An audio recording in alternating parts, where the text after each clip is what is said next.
So Samsung, it appears, seems to really stick with themes. Ever since the Galaxy S4 came out, they really love that fake wood box that's obviously still apparent here. Kind of matches my desk pretty well, but regardless, let's go ahead and set it aside for the moment. Now this features a Snapdragon 800 2.3 GHz quad-core processor, an 8.4-inch 2560 by 1600 LCD display, and is also rocking Android 4.4 KitKat out of the box. So next up, we'll go to begin the undressing portion of this video, and I think ever since the Mac Pro came out, something about ripping plastic off electronics became more enjoyable for me.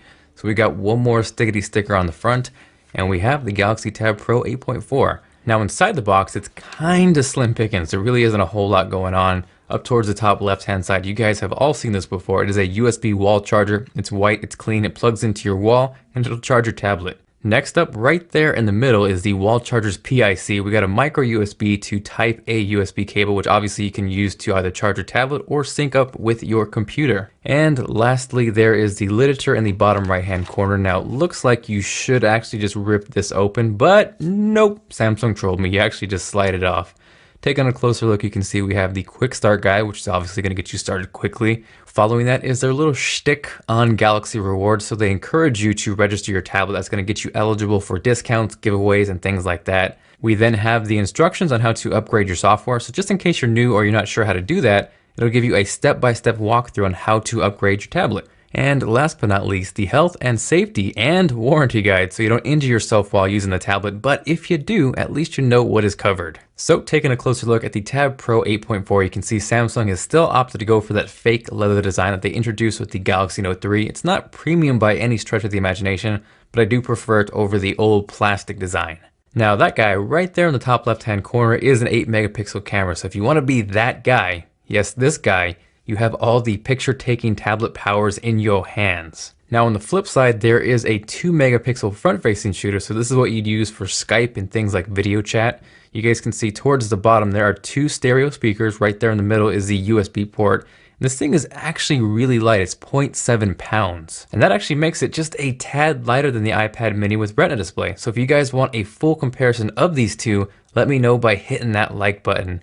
Now this comes stock with 16 gigabytes of internal storage, but it is expandable an additional 64 gigabytes via the micro SD card slot. Now as far as impressions go, I spent about 2 hours with it last night, just kind of getting a feel for it. As you guys can see, there is the familiar swipe to unlock home screen that we've come to expect on Galaxy devices. Now on the inside, this is Samsung's brand new magazine UX interface, which kind of looks like TouchWiz met up with Flipboard. Somehow Windows Metro got invited to the party, did some stuff I can't really talk about, and voila.